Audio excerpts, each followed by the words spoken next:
Maliban sa mismong araw ng kasal, isa pa sa mga pinakapinaghahandaang moment ng bawat magkasintahan ay kung paano gagawing special ang wedding proposal.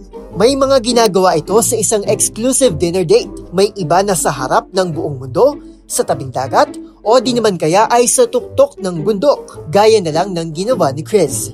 Pero ang dapat sana'y breathtaking at kilig moment, naging romantic comedy bigla dahil sa epic feel nitong proposal sa nobya nitong si Jai. Sa kanilang viral wedding proposal video, makikita ang pagluhod ni Chris habang si Jai naman ay walang kamalay-malay sa mangyayari na kinukuhanan pa ang magandang view mula sa taas ng bundok. At sa kanyang pagharap, napahagalpak na lang ito na may matching palo pa nang mapansin nitong nakabaliktad pala ang box ng singsing.